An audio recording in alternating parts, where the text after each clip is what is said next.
if you want to, I'll even hug you.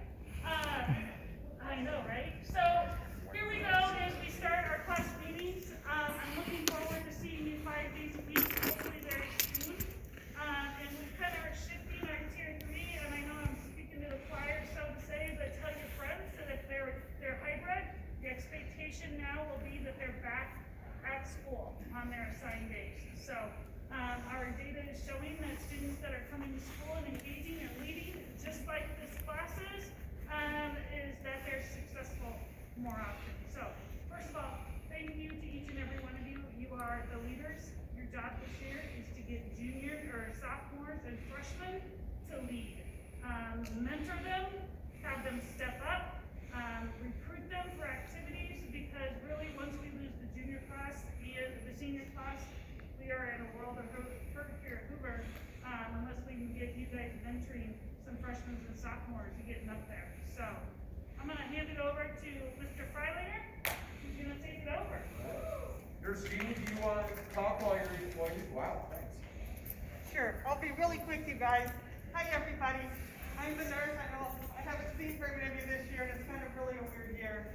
But I want to say hi to everybody. And basically all I have to say to you is, I'm sure you've heard from other classes, and maybe from your doctor, but you all have to have a shot for your senior year. So I'm letting you all know it now. Most of you, except for 6 of you, have already had it because you're the first class that had to have it in 7th grade. So you had to have this when you were in 7th grade. It's called the visual MCV4. Okay, it's for meningitis. And so you have to have one after 16 years of age. So if you don't have it, you can't come to school. And I have to exclude you from school. And kids always think they're going to get around it, and they don't have to do it. And this year we cut off kids' computers. They go, well, we're virtual, so I don't have to have it. Well, so then we had to cut off their, because it's a state law, it's not me. And so it's a state law, just like when you had to have your vaccines when you went to kindergarten. This is kind of like the same thing. So, like, you can't graduate unless you have it. The only way around it, you guys, is you can, if you can't get the shot for medical reasons, and I have to have a medical waiver from your doctor, signed by the doctor saying you can't have it. And the other is if you have a religious reason that you can't have it, then I have to have a religious waiver. So those are, you either have to have the shot or have a waiver, but everybody has to have it by Iowa law. Anybody have any questions? Okay, there's 2 meningitis shots. One's a meningococcal B, and that's still a good one to get. Like if you go to college, they like you to have that one as well. But the one you need for the state to be in high school is the MCV4. Yeah. Okay, thanks guys. Thanks, Nurse Jeannie. All right.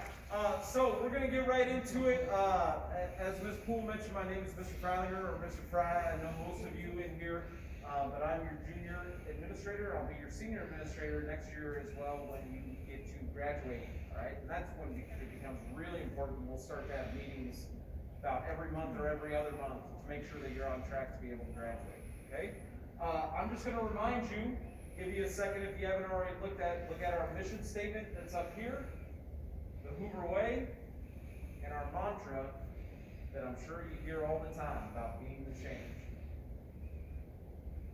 What Ms. Poole said earlier about you all really leading this building, that takes some time to soak in, okay? We've had extremely weird here where about 10 months ago, you guys left this building and then didn't step foot into it until just a little bit ago. And so our senior class is only going to be here for a couple more months. And there's a lot of great people on that senior class that are going to leave a big hole at Hoover. And we're looking for you all and your friends to fill that hole, to fill those gaps, to become the people that we look to, our freshmen and our sophomores, to say, see, that's what we want you to be at Hoover.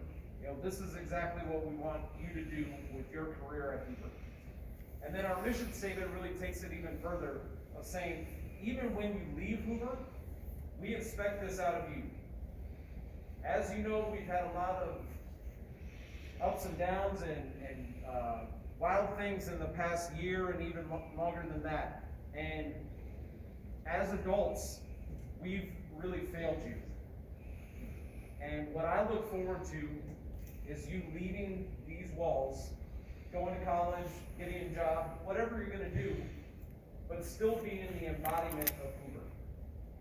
And what that is right in our mission statement of becoming a community of global citizens that create positive change. There's been too much negative change in the world recently. And we need you, we need those young voices to be out there creating that positive change. And so I hope that that continues to stick with you, especially this last year and a half that you're gonna be at Hoover, okay? Just remind you quickly about the Hoover Way. I know all of you know this, but we just expect the best out of you because we are an academic first building. We expect all of you to be successful, all of you to walk across that stage next May and shake Ms. Poole's hand or apparently get a hug if you want one too. We look for you to use appropriate language, to interact with each other the right way, to be focused on your schooling, to be where you're supposed to be, okay? I would hate for some of you to have to stay back in the summer of your senior year, or come back your next year after that, just because you made some mistakes and didn't follow through on what you were supposed to do, okay? We look to you to be leaders on how we treat each other, which means we don't tolerate bullying at Hoover, whether that is in person or through social media. If you need to know more about that, we can talk about that.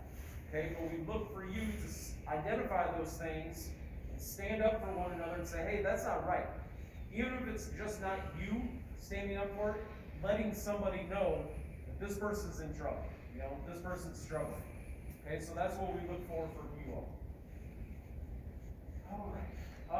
And then how can you be the change? I've already talked about a few examples of that, of just being yourself, being a leader, looking for people that have things that are not going well for them, and then trying to point them in the right direction. The other thing that you can do to be the change is get involved. In a few months, we're going to talk about next year's senior board. Okay.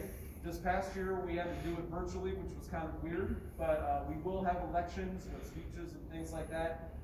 If you feel like you have a good voice, or maybe a voice that's just not heard a lot, but you have a lot of good ideas, I encourage you all to run for senior board. We've broadened it. It used to just be 4 people. We've expanded that to 8 to just kind of get some more voices on that. So I encourage you all to do that when that time comes. Leading and belonging. This is something that we've really focused on in Des Moines the past couple of years of, what does it mean to really be a part of Hoover? What does it mean to be a Husky? What does it mean to walk through these doors and say, I graduated from Hoover? It used to be, back in the day, my old self, that, you took a lot of pride in what school you went to and whatnot. And now, and maybe it's just the time that we're in, because we weren't in school for so long, it seems that there's a disconnect between our students, our staff, and our building sometimes.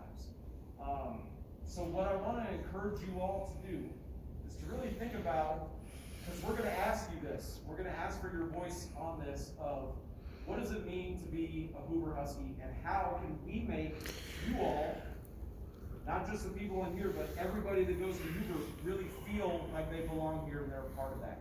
Because we know right now that that's not happening. It's happening for some people, but not for everybody. Okay?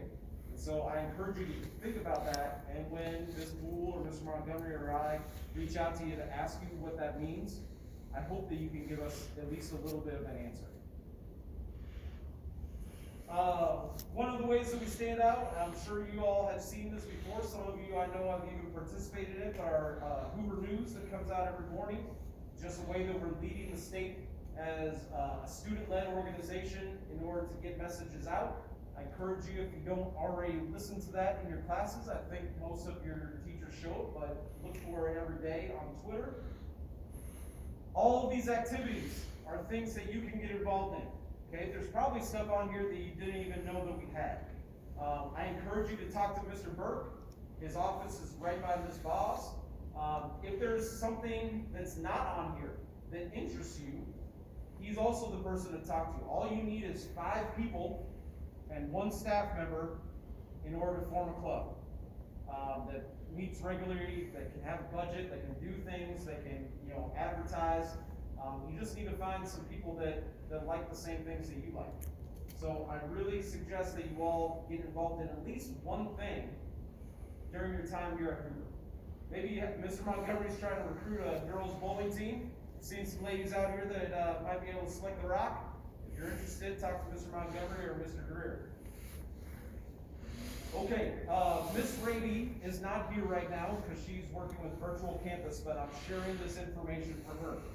This is a big deal for juniors, okay? Just going to give you a second to read this because I don't know all the information off the top of my head. If you have any questions about the ACT, you're going to talk to Miss Raby. She will respond to her emails very quickly to you, okay? There are still some spots left for what's called an ACT prep course. So it's like a study session that helps you do better on the ACT. The reason why it's important to do well on the ACT is because it leads to you either getting accepted to a college or getting money for going to college, okay? I don't know all the cutoffs of what you get for that. You will talk to your counselor in order to do that. But I do know that the difference between getting a 15 on the ACT and let's say like a 20 on the ACT can be if you're accepted to a college or if you're eligible for scholarships. The higher you get on that, the more money you get, okay? So I really suggest that you all take it seriously. If you're not looking to go to college, still take it, it's free, because you never know what you're gonna do. That's right. Your life could change like that, and all of a sudden you're like, you know what, I am gonna go to college. It's on Tuesday, March 2nd. For right now, it's gonna be here at Hoover, as far as we know. We still don't know all the ins and outs of that, but it'll be Tuesday, March 2nd in the morning. Miss Raby will send you emails about it, okay? So, one of the things that I think really hit me, the more time that I've spent at Hoover, I used to work at East a while ago, and then I was at Meredith, and now here I'm at Hoover, is that I just see, and maybe it's because I grew up around this area, I see more Hoover out in the community. More people wearing Hoover sweatshirts, more people, maybe it's just being at games, more people like, oh yeah, I graduated from Hoover. And most of the time, what we hear is, man, that's a great school. I love Hoover. But every once in a while, you hear something of, oh man, I heard about this. Did that really happen there? And what we want to spread is that the good things that you're hearing about Hoover is what's really happening. Every once in a while we're gonna have something bad that happens, but we need to outshine that by all the good that we're doing. Because like it says up here, the perception of what we're doing is reality. And so that's why it's so important to think about what you're doing. I remember having a conversation of somebody that he made a mistake. He's a good student, made a mistake and copied a paper, turned it in. The teacher knew within like 5 minutes that he copied it, and he felt really bad about it. And he was like, oh yeah, I should have done that, that was stupid. And I said, you know what, the worst thing about it is that now this teacher thinks that you're a cheater, okay? And you're gonna have to work that much harder to show them, that was just a mistake, I'm not a cheater. And so leading with the best that you can do leads you to, so you don't have to make up for all that stuff and when you do have to make mistakes. So the gist of this is just encouraging you to lead as an example when you're out with a team. If you're out at the mall wearing a Hoover sweatshirt, make sure you're doing what you're supposed to be doing, because it comes back not only on you, but the rest of your school and the rest of the community. These are some things that I'm just going to run through as quick reminders. You all have heard this multiple times. You should not be hanging out in the student center when you don't have class, or if you do have class, when you're just kind of running around. We are an academic first building. We know that your classes are long, and sometimes you're going to need a water break or something, and that's okay, but you need to be where you're supposed to be, okay? We have Sal, and now I'm sure you've all met Miss Wendy, who are here just kind of watching the halls and making sure people are where they're supposed to be. Mr. Henderson is also still here. You'll meet Ms. Davis eventually, she's another at-risk coordinator that we have. But we just want you to be in class, so you're learning what you're supposed to learn, so that you graduate, shake Ms. Poole's hand next year. If you have release, you just have to leave the building unless you stay here in the auditorium, okay? Pretty simple, I think you all know that. I'm just gonna let you read through this real quick. Don't wanna dwell on the negative, but just as a reminder, these are things that we do not tolerate here at Hoover.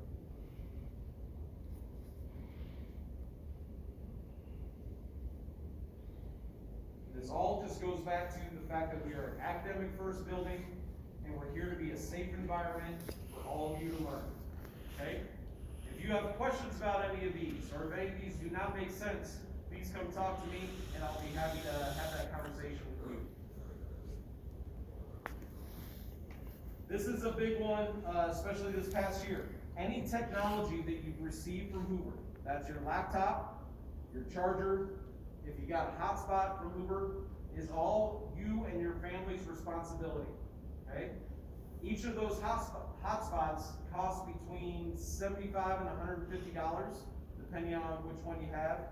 Your laptop costs between $200 and $700, depending on which one you have.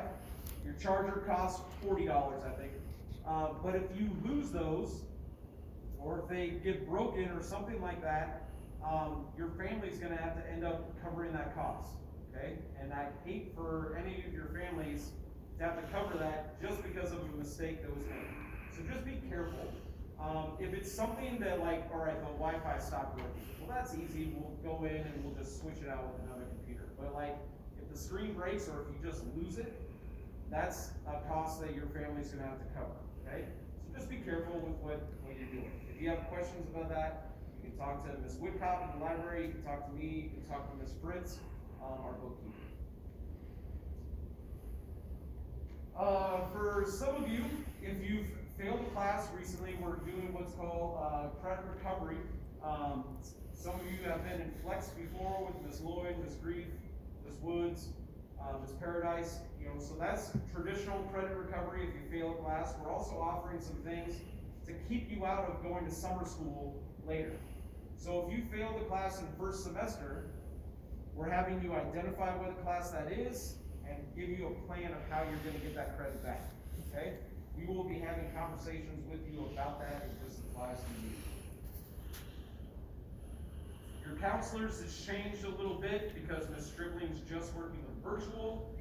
Ms. Levang is H through F, through SF, and Mr. Dean's everybody else. If you ever need to set an appointment with them, talk to any of us, we can either text them or there's a QR code that you can set up an appointment to do it virtually with them. Okay? I strongly suggest, as you look at your schedule next year, talk to your counselor, and they will try to talk to you about this too, so that you know if you are on track to graduate. My biggest worry is that somebody is going to take the wrong class, and then all of a sudden they have to take an extra class during summer school and aren't able to graduate in May with everybody else. Okay, so just make sure that you are on track and have the credits that you need to graduate. Excuse me. Last thing is just a few reminders about COVID. I'm sure this is a review for a lot of you. You're all smart individuals. You must wear a mask at all times. Everybody in school is doing a great job. The only reminders we usually have to say is that you have to have it above your nose because it really doesn't do anything if your nose isn't covered. If you're eating or drinking, obviously, you can take your mask off to do that. If you are feeling sick, or if you think you've been exposed to COVID, best thing for you to do, stay home, call in. That's the nice thing about having Canvas and virtual is that you can still do some of your work as you're at home. We are pushing, like Ms. Poole mentioned, that when you are supposed to be in school, we really want you to be in school because your teachers are going to start to do more face-to-face learning. But if you're feeling sick, stay home. Okay? We don't need you getting sick and other people getting sick, so defer to that. Wash your hands, keep your distance as much as you can, and then wear your mask. Jeannie was just in here. If you ever need to talk to her, she has a QR code right outside her office that you can schedule an appointment with her. In the main office, if you need to use your phone or use the phone, you're welcome to come in there. We just only allow 4 students in there at a time, just so that we can keep a little distance. On the floor of the hallway, you probably noticed that on one side, just like a road, we have people walking, on the right-hand side. That's just to keep people from running into one another, keep more socially distant from each other. If you have questions about that, please ask. You'll also notice that Mr. Henderson, myself, Sal, we don't let people just kind of hang out in the student center like we've done in the past. Okay, you just always got to keep moving. If you want to walk with your friends as you're going to class, that's great. You just can't kind of mill about. And then just remember this: we want to keep you safe. We want you to be successful. We want you to graduate. We want you to be leaders. Okay? I hope that's not too much to ask from you. I know that you all are up to the challenge and can do it. I've known some of you since you were 8th graders, and I know that you all can lead Hoover into the future as you become seniors next year. Okay? And that is it. All right. We have